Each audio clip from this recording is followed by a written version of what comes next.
I've noticed an issue within the amateur radio community. If you're in America, the world is your oyster. There's a plethora of online tools and resources, and especially YouTube videos to help you get your license for the first time. But if you're not in America, and let's say you're in Canada, like myself, there's a real scarcity of online resources and little to no YouTube videos explaining how to get your license for the first time, how to take the test, how to study for the test, what to study, and how to go about the entire process. That's a problem, and it's a problem that I intend to fix. Hey guys, I'm Eric, VA3FYB, the ham radio hoser, and welcome to my channel. Let's get right into it, because we got a couple problems to fix. Alright, welcome to my presentation. I've done this presentation in PowerPoint format just so I can do this in person if need be, which I would like to, teach people how to get their radio licenses in Canada. So this is by me, Eric Rouse, VA3FYB, in 2024. How to get your ham radio license in Canada. So first of all, let's go over the scope and intent of this video. First of all is our target audience. Who is the target audience here? It's primarily for those who already know that they want to get their ham radio license. You don't have to already know that you want to get your license, but that's who I'm aiming towards.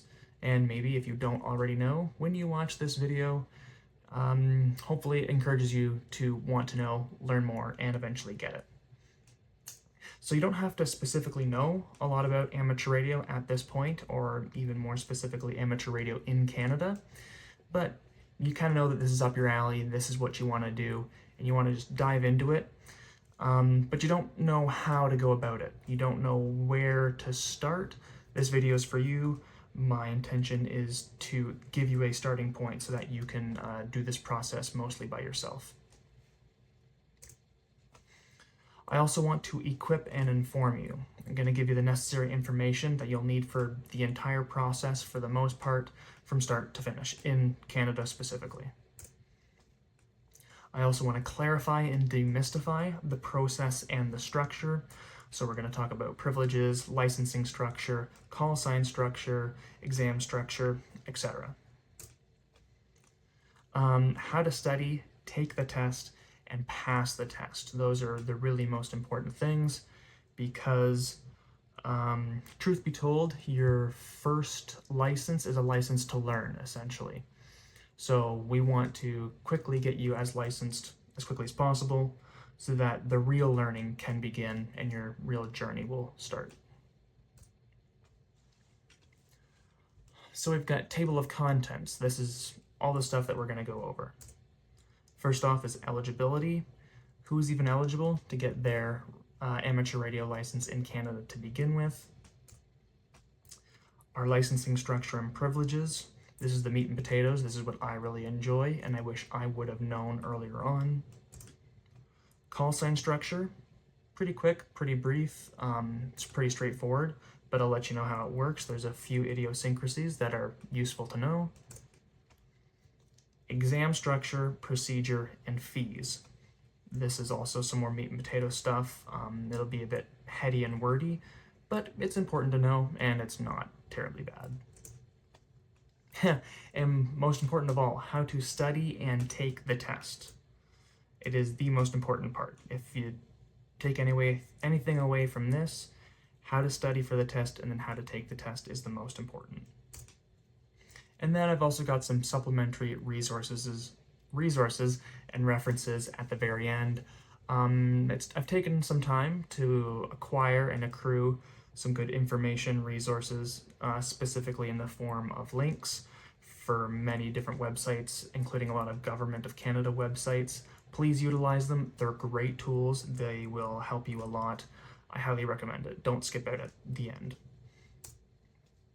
All these important links, save them, keep them. I'll put them in the description in the bottom of the video so they're easier for you, so you don't have to go searching online by yourself and worry about not getting the right information or not finding the link at all. So, eligibility. Who's even eligible to get their amateur radio license in Canada? So age and nationality is covered in RIC 3.7.1. We're going to go over what RIC and all the other RICs mean later on in the video. And this is going to be verbatim from the government documentation, just so I don't misrepresent anything. In quotations here, there are no age or nationality restrictions for candidates who wish to take the examinations. Candidates must provide adequate photo identification to the examiner prior to the examination. So before you take the test, you just got to prove who you are. You don't need to be a Canadian citizen. There are lots, for example, of Americans, because we share the largest land border in the world, who have cottages in Canada. So say you're from the West Coast, like California, you might have a cottage up in BC. Or if you're from one of the East Coast places, you might have a cottage in Canada, Ontario or Quebec, or even one of the maritime provinces. And if you don't want to use the / whatever it may be with your American call sign up in Canada, you can just take the test, get a Canadian call sign, and use that when you're up here for the weekend. Disabilities are covered in RIC 3.7.2. No candidate may be exempted from being tested for any of the qualifications of the Amateur Radio Operator Certificate. What that means is, doesn't matter what other qualifications you got, how smart you are, you got to take the test. Everybody's treated equally. Nobody gets special privileges. Candidates who have a disability that prevent them from completing examinations in the normal manner should discuss their situation with their examiner to determine whether an accommodated testing procedure may be considered. The examiner may request an attestation from a medical practitioner. Basically what this means, if you have some sort of physical or mental disability, the examiner will do their best to accommodate you. They want you to join the club and get licensed, so of course they're going to accommodate you. They're allowed to, but they're also allowed to basically request a doctor's note for verification, proving that you got what you got and you're not pulling their leg, trying to pull the wool over their eyes, so to speak. Language is covered in RIC 3.7.3.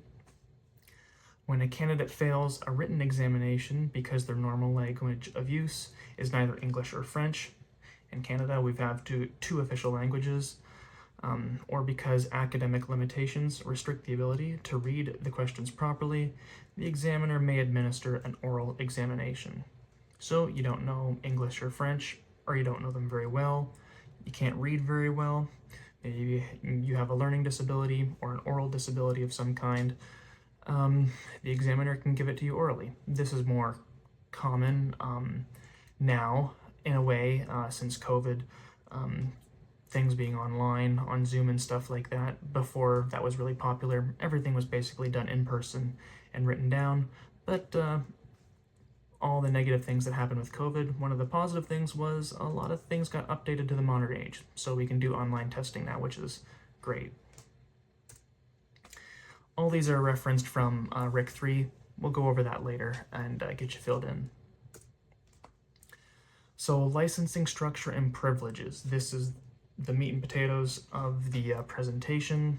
It's stuff that I find interesting and enjoy, and a lot of this stuff is mainly what I wish I could have known or found easily online without having to dig too hard when I was getting my license and before I got licensed. And that's one of the main reasons I'm making this video, is to give you the information and the video presented in a way that I was looking for when I got licensed and was in that process. So I'm doing this for you guys and for past me. So in Canada, we have 3 license classes, but only 2 tests. So there's 2 tests you can take. One test, the first one, has 2 possible outcomes depending on your marks, what you get for a score in the test. Your first test is called basic. So when you, if you pass, you get your basic amateur radio license. You need a 70% to pass, and there's 100 randomized questions that you got to answer of a pool of 971. I downloaded the Excel file from the government website and double checked, and as of June 2024, there's 971s in that question pool in the bank. And when the examiner pulls a test, there's 100 randomized pulled out of that and assembled into a test for you. And you got to get 70% to pass. So you do the math, figure out how many you can get wrong. What does that get you when you pass? So for your basic license, you get all bands above 30 megahertz. So that's 2 meters, 70 centimeters, 33 centimeters, 23 centimeters, etc. We've got a bunch up there. All of those you have perfect access to. You're not restricted with certain frequency slices or anything like that. You've got them all above 30 megahertz. Also, for power limitations, 250 watts DC into the final amplification stage, either in your radio or in an external amplifier, which comes out to about 560 watts peak envelope power, or PEP. That's kind of how we measure things like single sideband, SSB, because as you talk, the cadence and rhythm of your voice, how SSB is generated, the power goes up and down with your voice. So we just take the envelope, the minimum, maximum, and the peak, and it's 560 watts. So which is plenty for most people, especially on HF. Most HF rigs are about 100 watts these days. So you even got room for some amplification maybe. You can build commercially available and professionally designed kits, but no homebrew from scratch. Can't go to like your parts store. Maybe you're really smart and you design up a radio circuitry online and you go and build that. Can't use it, sorry. You need to upgrade your license. But you can build the professional kits that are available online. Reprogramming of equipment you're allowed to use, or allowed to do rather. So programming your handhelds, all stuff like that, even programming like commercial handhelds to use for the amateur bands, you're good to go for reprogramming purposes. You can use repeaters. If you don't know what a repeater is, it's essentially like another radio that usually has some advantages. It may have more power than your radio. It's going to have a better antenna, and the antenna is going to be up high, usually on something like a cell phone tower, and maybe even that cell phone tower is up on a mountain or a hillside. So height is might. You get wider area of coverage as you key up and talk into the repeater with your handheld or mobile. It simultaneously rebroadcasts that and at the same time and gets you a wider coverage area. So you're good to use those with your first level basic license. You can use crossband repeaters. Won't get into it much, but a lot of radios do this thing called crossbanding. So you can talk into the radio on one band and it'll output on another band. So for example, you can talk into like a mobile VHF, UHF rig that's in crossband mode with a handheld, talk into it on the 2 meter side. It'll repeat at the same time out on the 70 centimeter side. What you can't do is there's no remote control of fixed stations permitted at all, regardless of the medium used of control. So no internet linking or cell phone linking or RF. Doesn't matter how you get into a remote control station, you're not allowed to use it with your basic exam. And repeaters don't count as remote control for this purpose, for this instance. Here's where things get goofy, especially, I don't know about all countries, but for Canada, for America, sorry, I know you guys have 3 licenses and 3 different tests you take, but for Canada, we have 3 different licenses, but only 2 tests. So basic with honors, what that means is if you get above 80% on the same test as your basic test, you get some more privileges. So there's this narrow sliver between 70% and 80%, or 79%, that you just get your basic. But if you get 80 to 100%, anywhere in there, you get your basic with honors. Same test, different outcome depending on your score, how well you do. So you get all the aforementioned privileges, plus access to all of the bands below 30 megahertz. So all of your HF bands that you use for regional communications, national and international communications. So 20 meters, 40 meters, 80 meters, you've heard of those big 3. you got to get your basic with honors. So you got to get that 80% on that test in order to get the HF bands. So our third license class, which has its own exam, is called Advanced. You got to get 70% to pass, and there's 50 randomized questions pulled out of a pool of 549. Again, I downloaded the Excel file. There's 549 questions as of June 2024. What do you get when you pass your advanced? Well, you get 1000 watts DC into the final amplification stage, which is about 2250 watts peak envelope power. So full legal limit, you can run those big amps. You can build and operate equipment from scratch, so you can homebrew with your advanced. Even with your basic with honors, you're not homebrewing, but you can with your advanced. So you can design your own circuits, design your own radios, build them from scratch from loose parts. You don't need a professional commercial kit available. You can do it all yourself.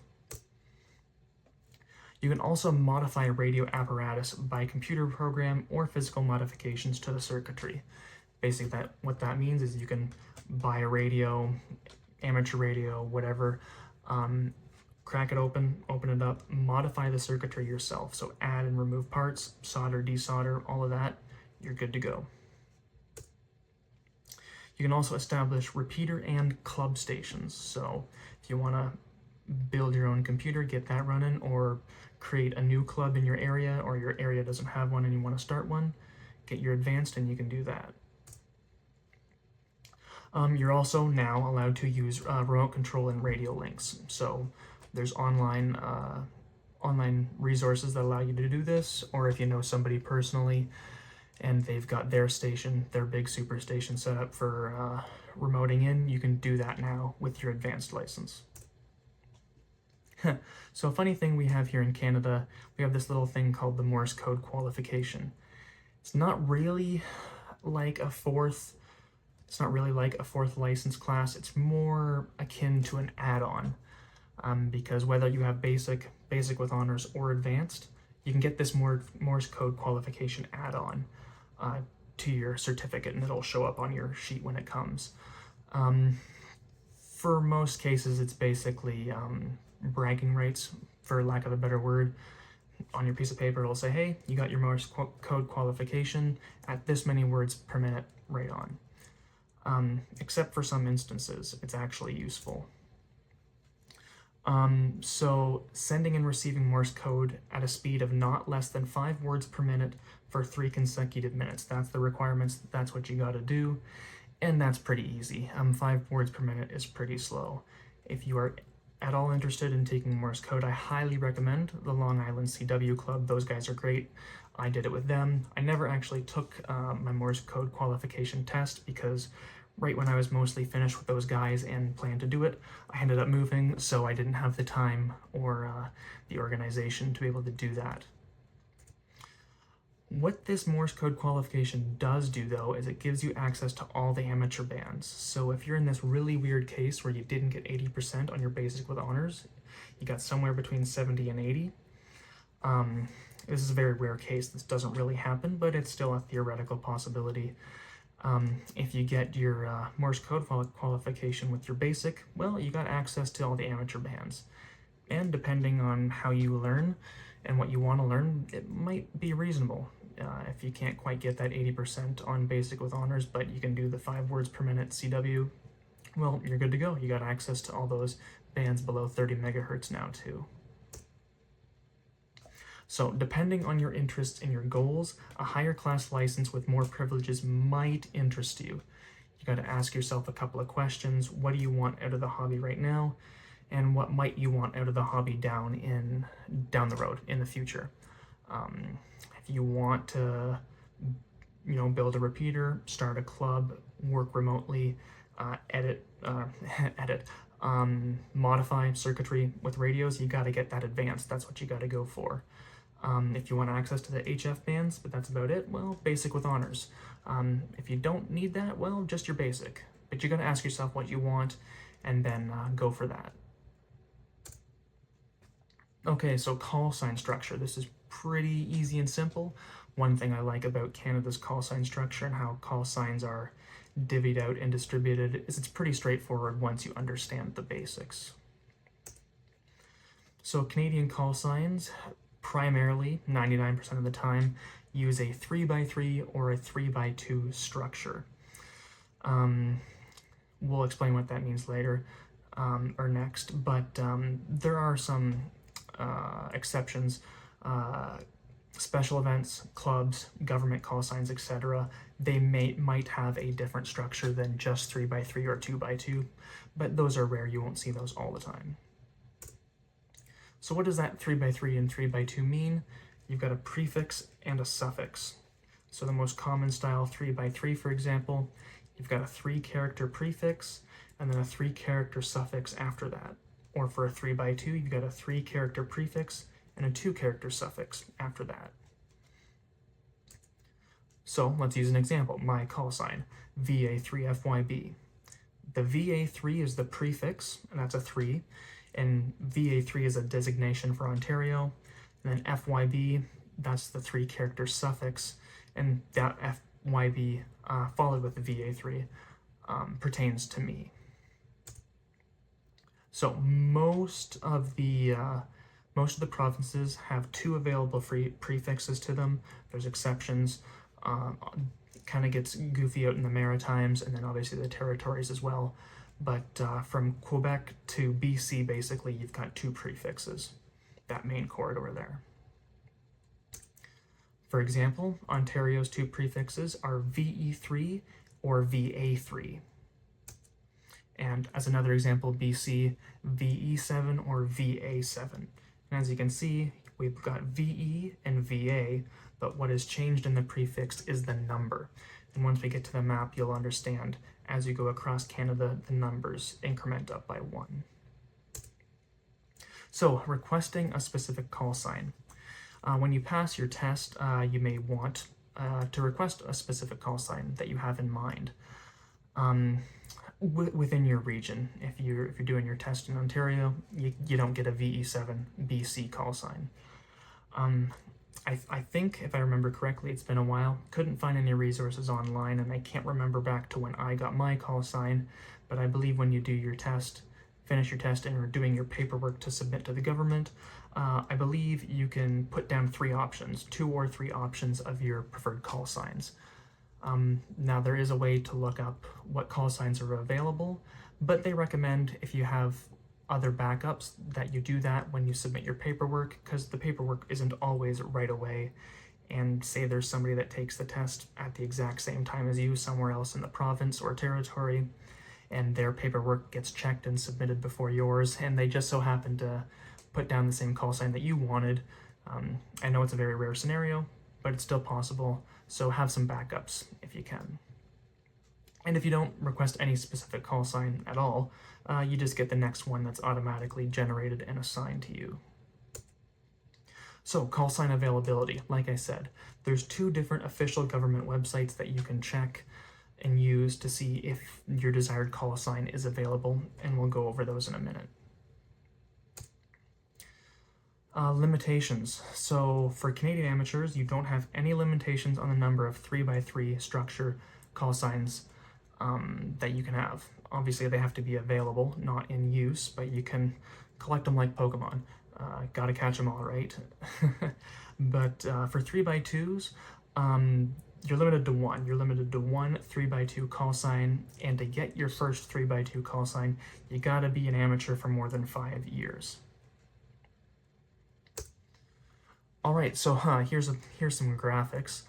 Let's start on the right-hand side for me, at least, the map of Canada. So looking at the main corridor here, from Quebec to BC, as you can tell, the big provinces there, you've got 2 call signs, call sign prefixes available. You've got VEs and VAs, so 2 is Quebec, 3 is Ontario, 4 is Manitoba, 5 is Saskatchewan, 6 is Alberta, and 7 is BC. And then if you look up at the territories, you got YV1, VE8, and VYO for Northwest Territories, Yukon, and Nunavut, respectfully.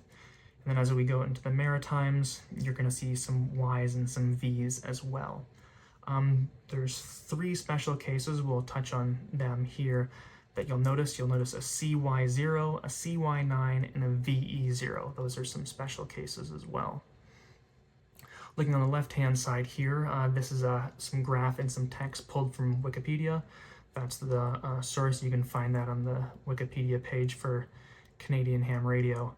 On the red column there, the prefixes, you can see all the prefixes that are available. And in the gray column right beside it, your province and territory that corresponds with it. Below that, there's some text, and we'll read it here if you can read it. It's some interesting information. So VE0, like I said earlier, those call signs are only intended for the use when the amateur radio station is operated from a vessel that makes international voyages. First assigned in 1954, Canada is the only country to assign a specific prefix to operators on its ships in international waters. Interesting. None of the operators reside at sea, but have residence within one of the other call sign areas. And below that, we see Industry Canada lists 5 call signs with the VY9 prefix, issued to individuals related to that government department. These individuals reside in or near Ottawa, as well as Sherbrooke, Quebec, and Fort Smith, Northwest Territories. So there's a handful of special Government of Canada call signs. I have yet to see them in use on the air, but they're there. They're possible. Below that as well, if you know anything about some rare DXCCs, there's Sable Island and St. Paul Island out on the East Coast. They are assigned separate call sign prefixes by virtue of being directly under the authority of the Federal Government of Canada. They are respectively DXCC entities number 211 and 252. If you don't know what a DXCC entity is, doesn't matter.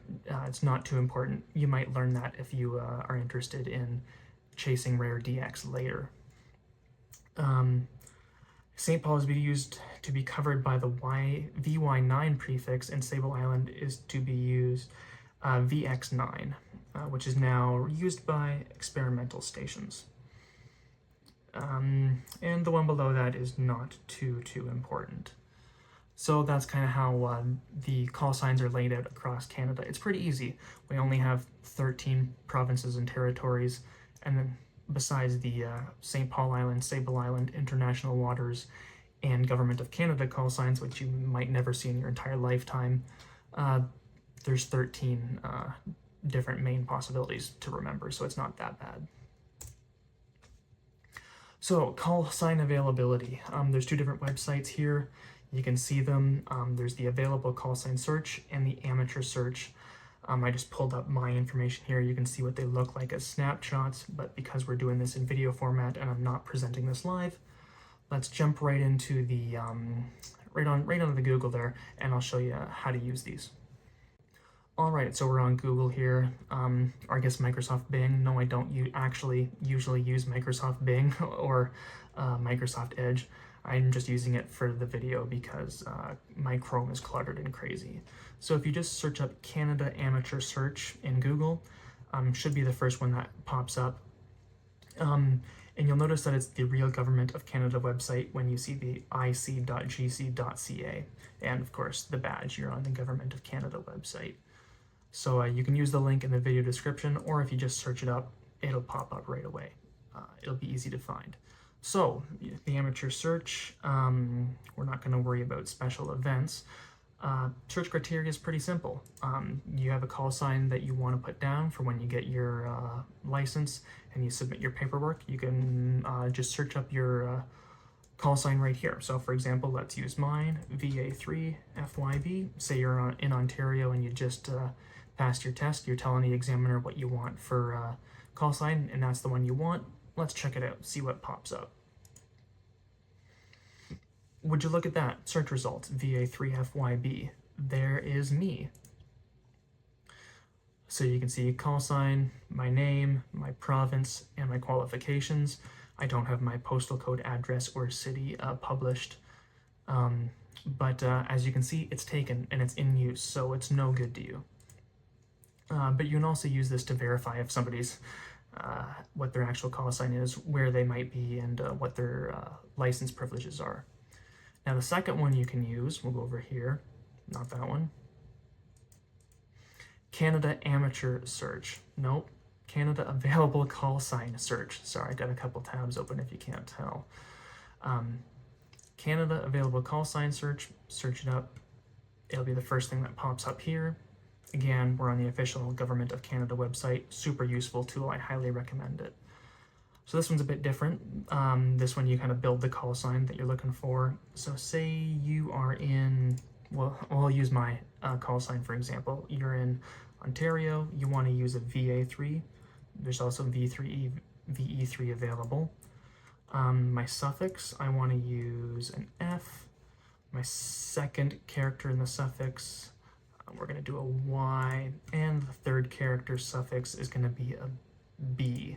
Now, also suffix type, say you're going to search for a 3x2. If you want to get a new call sign 5 years down the road, you want to get one of those 3x2s, you can change that to 2. But we're going to start with a 3x3 because that's what you'll be getting when you get your first license. And all we got to do is do search. And it's this simple. No such call sign available. That just means that it's in use. So that's how you use those two tools to figure out whether the call sign or call signs that you want are available to you when you get your test and you're submitting your paperwork. All right, so the next one, exam structure. Again, more meat and potatoes, but this is super important. These are the topics that you need to study and learn about in order to get your to pass your exam. So to start off, we'll start off with the basic. There's 8 different topics. Again, 100 randomized questions pulled from a pool of 971 currently. So first topic is regulation and policies. This is going to be very Canadian specific, obviously. Anything to do with regulations, policy, government stuff, it's going to be country specific. More theory and application stuff might be more similar internationally, but again, we're talking about the Canadian license here. The second topic is operating and procedures. Your third topic is station assembly, practice, and safety. Practice and safety are pretty straightforward. Station assembly, that's going to kind of be what you need in order to build your proper first station and the order in which you build that station. Number 4 is going to be circuit components, so things that make up the radio, the different discrete parts. Again, don't be too concerned with these topics. They don't get super duper in depth. It's more like block diagram stuff for your basic. It's not until you do your advanced that you get more in depth. Basic electronics and theory, so you're going to do stuff like Ohm's law, all that fun stuff. It's not too bad, trust me. 6th topic is feed lines and antenna systems. This is super fun stuff. I love feed line and antenna theory, and it's going to be one of the topics that you need to understand. 7, radio wave propagation. Again, another one of my favorites. It can get a bit heady at times, but again, it's not too bad with your basic test. And the 8th and final topic that you need to study for your basic is interference and suppression. That one, I believe, if I remember correctly, does get a bit mathy, but not too much again. So take a look at these 8 topics. We'll talk about studying later, but these are some topics that you're gonna need to know for your basic. So your advanced exam, there's 7 topics and 50 randomized questions out of a pool of 549, like we discussed earlier. Your first topic there is called advanced theory. Your second one is advanced components and circuits. Like I said with your basic, your circuit and components don't get too bad. They get more in-depth for sure in advanced. I personally think it's fun, but if that's really not your thing, don't worry. You don't need to worry about it too bad for the first basic exam. Number 3 is measurements. Your 4th topic is power supplies. 5th topic is transmitters, modulation, and processing. Your 6th topic is receivers. And your 7th topic is feed lines, matching, and antenna systems. So you get deeper into feed lines and antennas and also matching networks in your advanced exam. But you only got 7 topics and 50 questions. So in theory, you can memorize more more questions and more ideas easier with your advanced exam. This is, as a heads up, this is all as of June in 2024.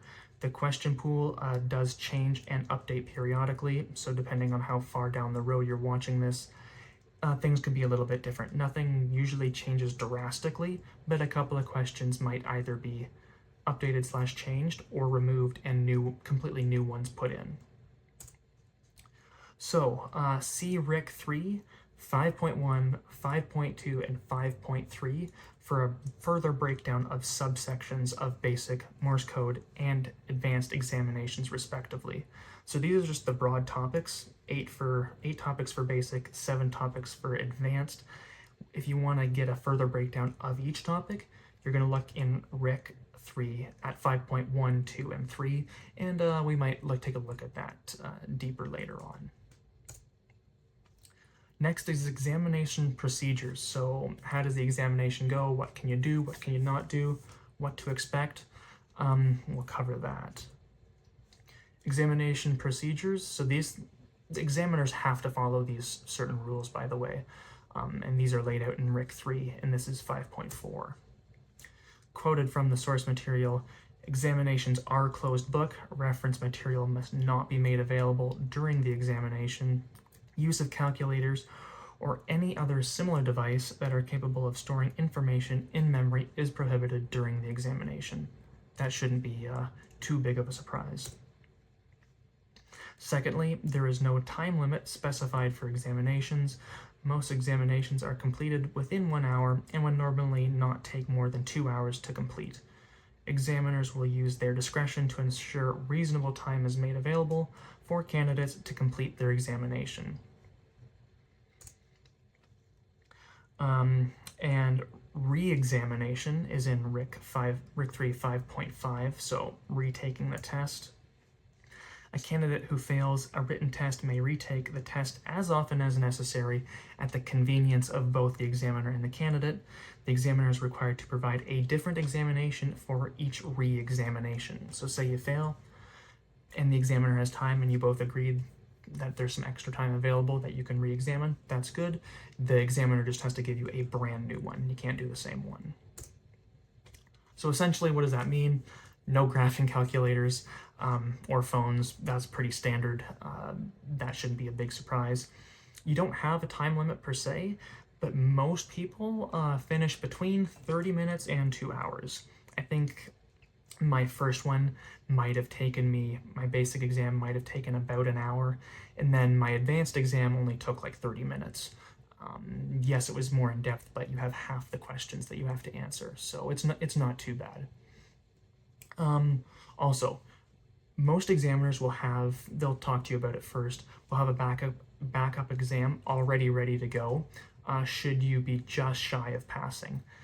Especially if you're taking that basic exam, examiners really want you to get above 80%. They're really rooting for you. They want you to get access to the HF bands, everything below 30 megahertz. So they really want to make sure you get that 80%. So say you get 75 or even 79%, they'll kind of go, nudge, nudge, hey, do you want to take a second one? I've got one here ready for you, because they want you to succeed. That's very common. And then this is all from RIC 3. We'll go over RIC 3 at the very end. Exam fees. You kind of want to know price-wise what to expect, right? So this is also verbatim off the Amateur Certification Fact Sheet, Government of Canada website. A fee is not required for the issuance of an amateur radio operator certificate in accordance with the following. To issue an initial station call sign, an amateur radio operator certificate with basic qualifications. To issue a replacement certification due to loss or damage. So if you lose or damage your certificate, you can get a new one for free. To issue a replacement certificate with a new call sign due to a change in address to a new province or territory, and to issue a replacement certificate as a result of obtaining an additional qualification such as Morse code or advanced. So if you move, you get a new address, you're going to have to tell the proper people your new address because they need that. That's going to update your call sign, or if you get a new license class level, you upgrade to, say, basic with honors, upgrade to advanced, get that Morse code add-on. Your certificate's going to look different, and you can get a new one in the mail, no problem. So a fee of $60 is required for the issuance of an amateur radio operator certificate in accordance with the following. So the aforementioned was all free. All this stuff is going to be what costs $60 Canadian. So like, I don't know, 5 cents American maybe. To change an existing call sign, including changing a 2-letter call to a 2-letter call sign. So if you didn't move and didn't get a new address, but you just want to change your call sign, for example, you would have to pay the $60 fee. To issue a call sign to a station of a club or other organization. To issue an amateur radio operator an additional call sign. Like I said before, you don't have a limit on all the 3x3s. Pokemon, gotta catch them all. If you want a new one, you gotta pay. And to issue a special event or special prefix station call sign. Special events we won't worry about, but you gotta pay for special event call sign. With that being said, RIC 6.2 states that accredited examiners are free to negotiate an examination fee with candidates in order to recover the cost of administrating an examination. There is no remittance to ISED, and ISED will not arbitrate any disputes between candidates and examiners. Essentially what that means is you don't need to pay for your initial call sign, your initial certificate, or a replacement. You do need to pay for $60 for club organization call sign, upgraded call sign. Examiners don't need to charge you for the test and for the free aforementioned things, but they usually charge some sort of modest trivial fee just for the time and maybe some resources or materials that they provide. They're providing a service essentially out of the goodness of their heart because they want to welcome people into the hobby. So a small fee is reasonable, and I think that's pretty fair. Essentially, yeah, I just covered all that. So, how to take the test? This is, besides like theory and content, this is the really important part, because people are like, oh yeah, I know all this theory, I know how this and that works, I understand how the structure works, the call sign, privileges, all that, but I don't know how to take the test.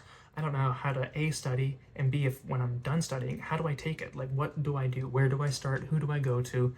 Who do I talk to? This is some real important stuff. There's a few ways you can take the test. Some are easier than others. I recommend the easy ones, but they will cost a bit more money. Multiple methods. Easiest way, just take a course. Don't have to take a course. You can do it all yourself, basically, but I highly recommend taking a course. So who can you take a course with? You can take a course with the RAC, the Radio Amateurs of Canada, also called RAC for short. They're basically like the ARRL or the RSGB. Nah, I butchered that.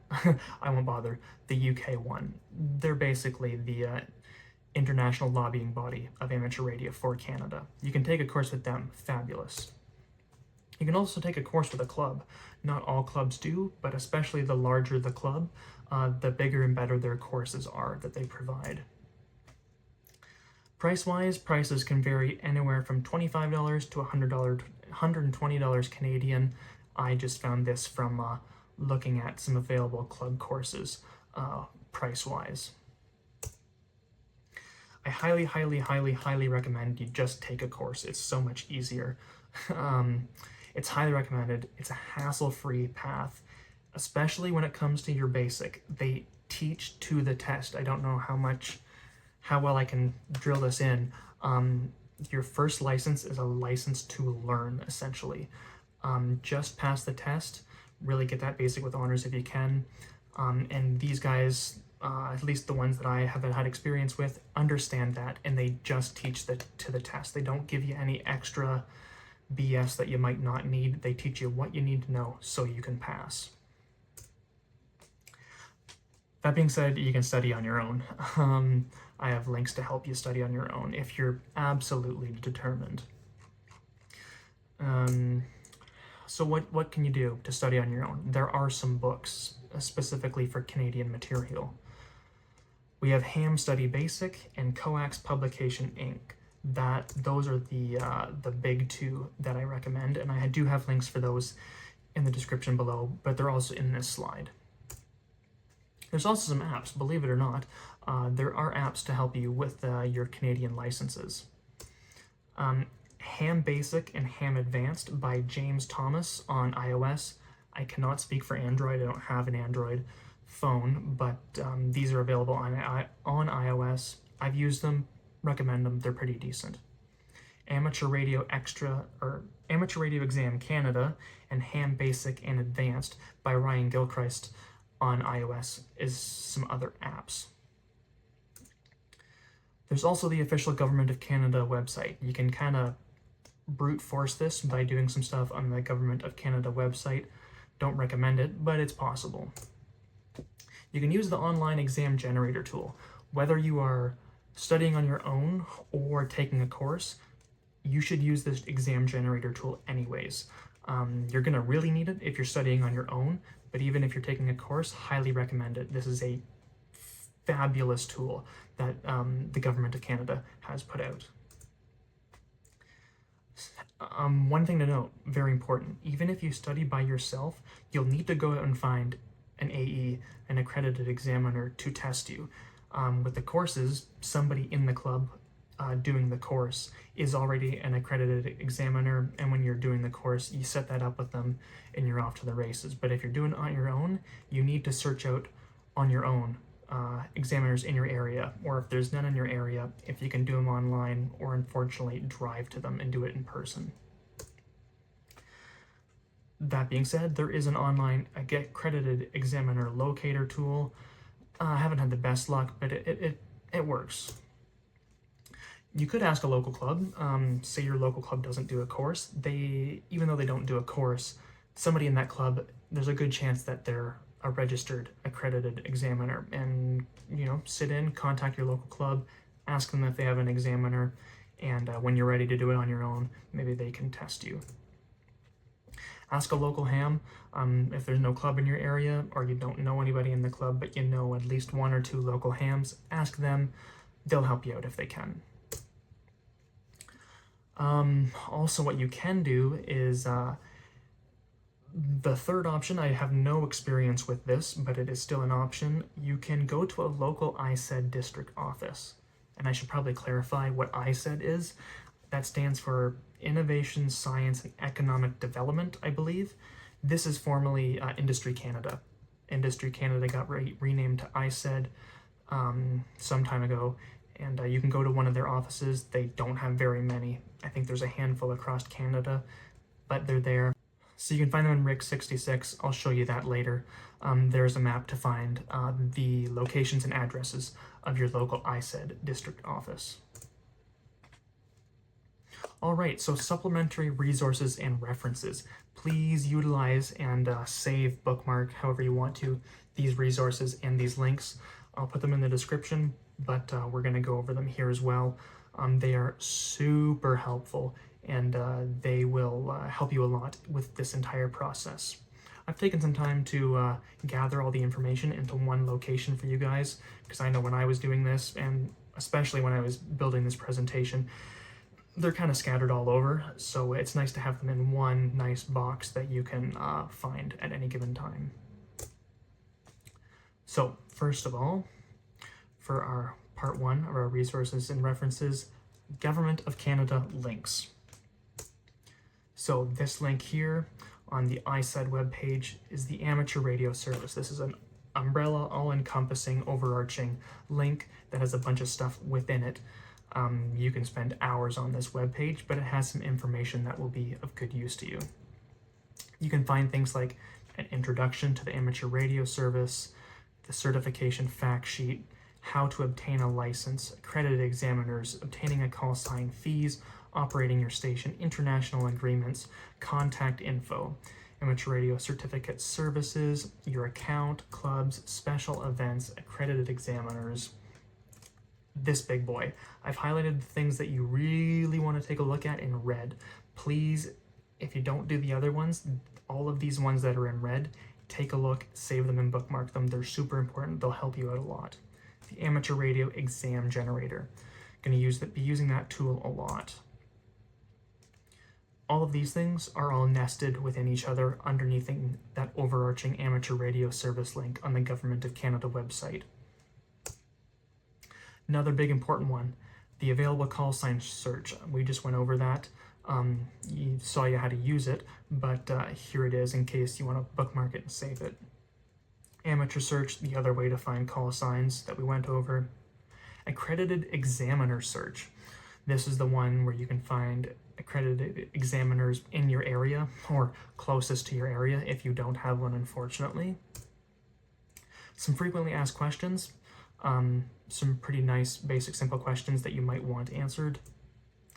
Downloads. There's actually a downloads page on the website. This is where I got all of the basic and advanced questions in a text format, an Excel spreadsheet basically. Downloaded a simple text file from their website. So regulations by reference, RBR, that is one of the two really big. There's RBR and RIC, like we talked about earlier. These documents kind of outline all the things we need to know that pertain to amateur radio. They cover other radio services and other telecommunications for the entire country, but amateurs within that. RBR4, that's a big one. Standards for the operation of radio stations in the amateur radio service. The Raciocom Information Circulars, that's RIC. You can find that link there. There's a handful of RBRs, but there's a lot of RICs. RIC 1 is a guide for examiners accredited to conduct examinations for amateur radio certificates. So everything examiners need to know and have to do is in RIC 1. RIC 3, information on the amateur radio service. It's a big general overarching rule book basically. RIC 9 is call sign policy and special event prefixes. And RIC 66 addresses and telephone numbers for the district offices, the ISAD, or formerly Industry Canada offices that you might have to drive through. Again, I have no reference. I myself nor nobody I know has done it that way, so I can't speak to that. It might be good, it might not. Your mileage may vary. Firstly though, let's go over a couple of these links real quick, and I'll show you how to use some of these other tools that showed up. All right, so first of all, we'll go over the examiner search because that's pretty important. If you're going to do this on your own and you need to find an examiner, this is the tool you're going to use. Again, you can just search up on Google Canada Examiner Search and it'll pop up and you'll see. No. There we go. Okay, so it's not this one. Amateur search came up first. We went over that previously. It's this one, accredited examiners. So you're going to click on this guy here, accredited examiner search. And you can search by city, last name, and province, and area code. I'm going to do mine personally. Let's see, we'll do last use. 519 is my area code, and Ontario, and we'll do search. So if we look, here we find a bunch of names and the city that they're in all over Ontario here in the 519 code. It's that simple. You can go click on one. I don't know this gentleman in particular, but here's some information, and it's that simple.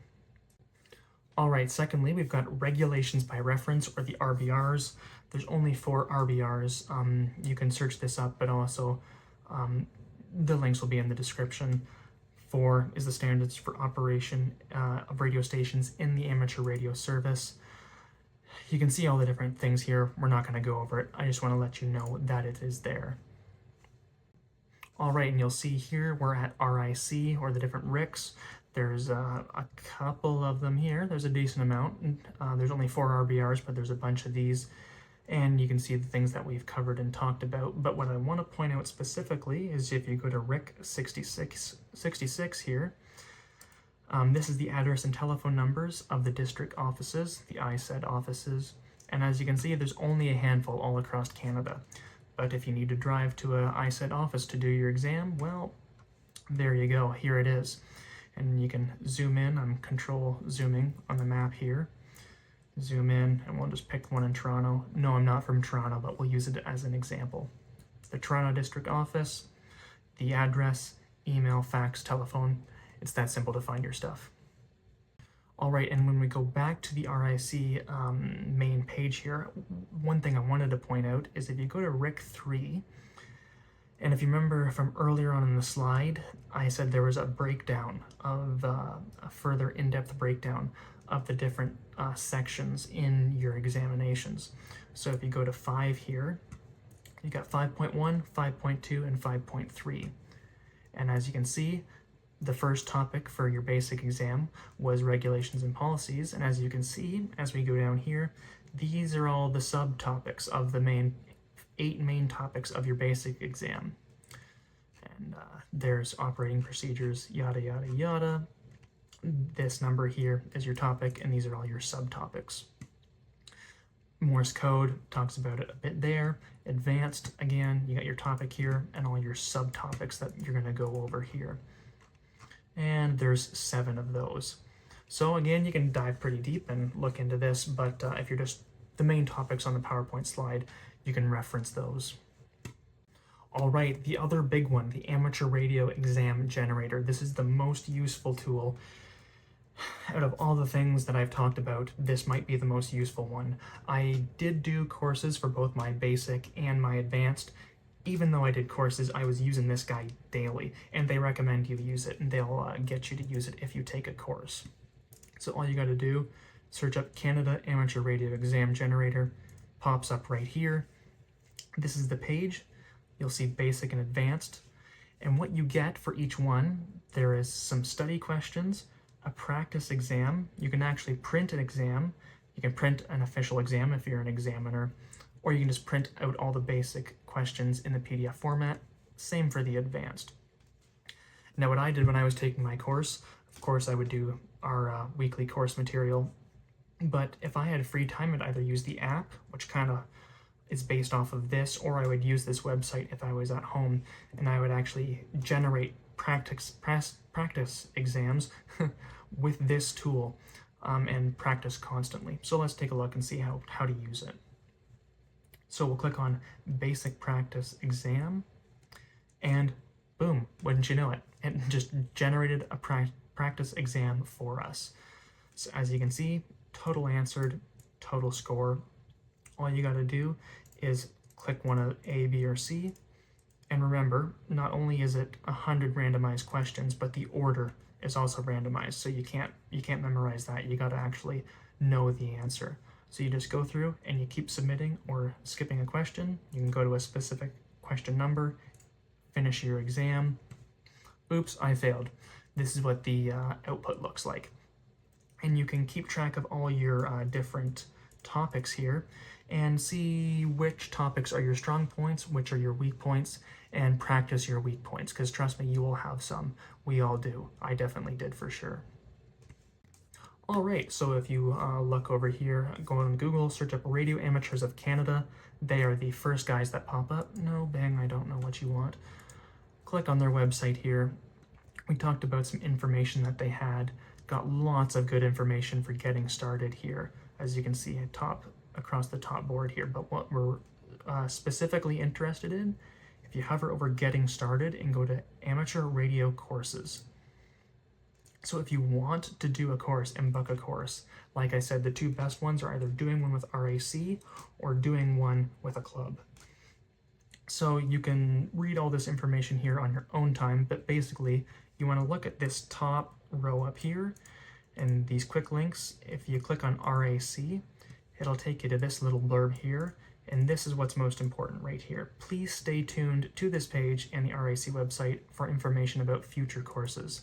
They only do a couple courses a year at specific times, so they're not doing one right now, but when they're in the process of signing people up and taking applications for the course, come back to this site. You're going to have to check it every once in a while. I know I did. When I was ready to do my advanced course, which I did with RAC, I had to wait a bit. I think I had to wait about a month and a half until the courses opened. So I was checking this website about once a week or so, and that'll show up here. But if we go back up to the top, you can search by your province here.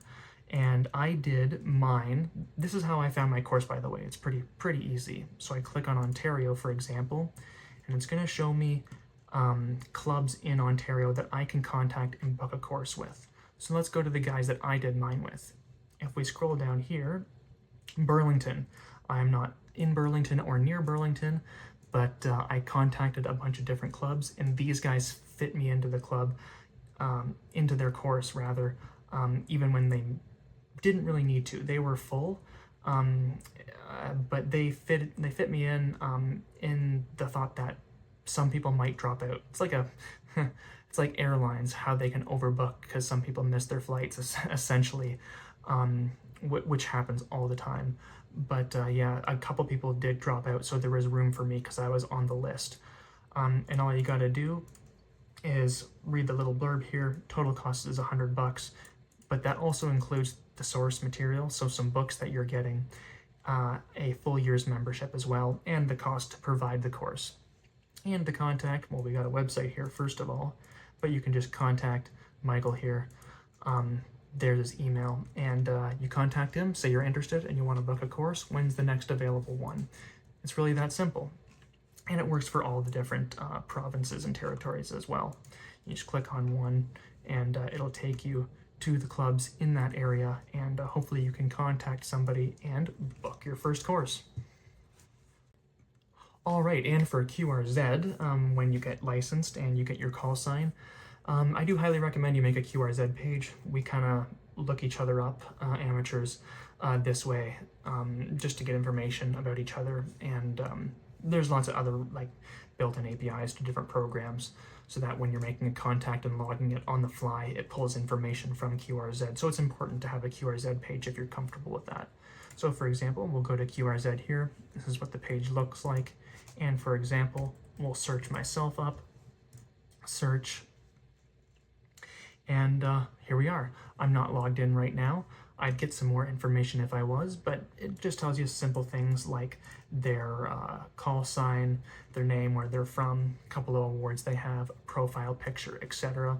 Some biography, some details, although you need to be logged in and have your own account to view some more details. Another reason why you should make a QRZ page. But that's essentially what QRZ looks like. I highly recommend you make yourself a page. Alright guys, so as you can see, we're in the iOS App Store here. We're going to go up to search. We search up ham, basic, and this is the first guy that pops up here. As you can see, it is by James Thomas. That's the guy that I mentioned before. Just a quick overview. You can look at things like all the different topics, how well you're doing in them, test results, all the different questions, a couple of different settings, not too much. We'll click on his name when he comes back. As you can see, he also does the ham advanced one as well for your advanced license. Pretty much the same thing, just with advanced content instead of basic content. And I guess he also does 2 American ones and one that looks like to be Italy, I believe. If we go back to search, we can also search up the other one. We'll do ham, basic, and advanced. Oh, basic, pops up there. This top one here by Ryan Gilchrist, similar thing, it's his own app, but you know, same content essentially. You're just studying for your test. Looks like he has both, and he also, I believe, has a couple of different apps as well. Amateur Radio Exam Canada is his other one.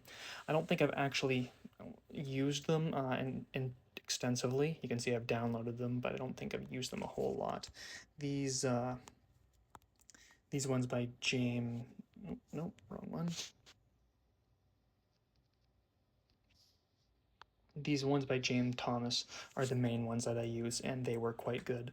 I use them a lot. Now, when I was at my laptop at home, I definitely used the online exam generator tool on the official Government of Canada website. I liked it the best, but on the go, these two apps here definitely helped out a lot, and I highly recommend them. All right, so resources and references and links, part 2. There's just a couple here. So this is all stuff to pertain to the Radio Amateurs of Canada, or the RAC, which is the ARRL equivalent. Their website, rac.ca, we're going to go over some information that they have that will be very useful to you. They have things like what is amateur radio, the requirements, their different courses, their radio study guides, and most importantly, band plans. Each country kind of has a general outline given to them by the ITU. Depending on their ITU region, we are in Region 2 for North America, and then that is further narrowed down and specified by both government and the main lobbying body. The RAC has band plans available to Canadians. One thing you definitely want to look out for is, especially when you're in Canada, look specifically to the RAC band plan. Because most of the information online is definitely American in nature. They have a different band plan than us. Now, you know, Canada and America have the largest land border of any two countries in the world, and they probably have the strongest relationship governmentally and militarily than any two other countries in the entire world. I don't think that's an overestimation by any means. So a lot of things are going to be the same. In fact, they're going to be extremely similar, but there will be differences still. So make sure you reference the Canadian band plan. Another big thing is when you fully get licensed and you get your call sign, QRZ. QRZ.com is a website where basically amateurs create their own public profile, talk about information about themselves, their gear, what they do, where they live, their contacts, stuff like that. Please feel free to, when you get your license and your call sign, make yourself your QRZ page with your call sign. The community appreciates it. That's kind of how we look each other up in a lot of different circumstances. A couple of other YouTube channels to check out. These are all YouTube channels that I basically watch daily, and a lot of them do some really good deep dives into many different topics. They all kind of have their own specialities. The big one, of course, is Ham Radio Crash Course. Josh over at HRCC, that's where I get a lot of my information, most of it, but not all of it for sure. He definitely has a very professional and advantageous teaching style. It's really good if you learn that way. Some good starting playlists of his. Looks like that down arrow has moved on me. Are you new to radio? Start here. That is probably his greatest playlist. If you're brand new, take a look at that. Again, as a Canadian, or just getting your Canadian license, be wary of government and policy and regulation specifics. Theory-wise and application and practicality-wise, that stuff's going to be okay, but the theory, laws, and regulations and rules will definitely be different. Amateur Radio, Ham Radio Minute. Takes about a minute to describe some basic topics. Ham Radio How To do a bunch of 101 different things in the radio hobby. There are no dumb questions. Just to clarify, these aren't videos, these are playlists with a bunch of different videos in them, so go take a look. Another guy I like a lot, The Smokin' Ape, out on YouTube. A lot of good in-depth stuff, especially with oscilloscopes, signal generators, and toroids, ferrites, chokes, things like that. He's really good with that stuff. Ham Radio 2.0, Jason, another great YouTube channel. I think he's out in Texas. Love the content that he puts out. Ham Radio Tube, Mike K8MRD. I love his video style and his sarcasm for sure. And he references Trailer Park Boys a lot, so gotta give him credit where credit's due. And lastly, another good one is Dave Kassler. And I'm not positive, don't quote me on it, but I think he was an electrical engineer, now retired. Very smart guy. If you like deeper theory stuff, he's a good guy to watch for sure. And that's it, guys. There's really not much more I can add.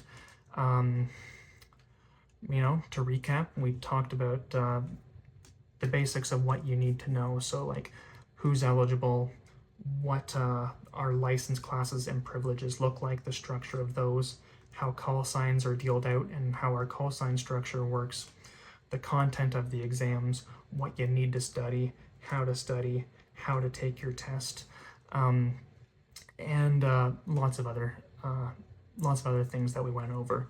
So if you have any questions or comments, please leave them in the video description. Again, this is actually my very first video ever, YouTube video, and essentially I saw a problem where there wasn't enough information, especially on YouTube.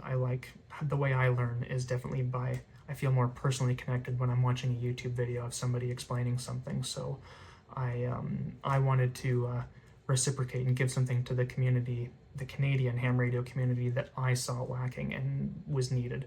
So let me know, got any questions? Also, constructive criticism, please let me know what maybe I did something wrong information, I could do something better, or I missed something. Please let me know. I'd be happy to add it, especially to my presentation and maybe in an updated video later. Constructive criticism and growing is really important, so please let me know what I can improve on. Alright guys, well that's it for my presentation here. Thanks for sticking around till the end and watching this video. If you have any questions, comments, please leave them in the video description below. This is actually my first YouTube video period ever, let alone trying to teach people and let people know how they can go about getting their amateur license in Canada. For those who know more, and especially those who know more than me and are just happening to watch this video, please let me know how to improve. I enjoy and thrive off of constructive criticism, so did I miss something? Did I do something wrong? Could I have added something? Please let me know down below, because not only would I maybe do an updated video later on, but I would also like to update my presentation as well, should I ever use this presentation in real life, and try to get people into the hobby IRL, as they say. So thank you very much guys, hope you enjoyed it, hope you learned lots, and I really hope you get your license. Let me know if this helped you at all, and especially if this video helped you essentially get your license. I'd be interested to know. Thank you very much, hope you enjoyed, and I hope to catch you guys on the air one day. 73.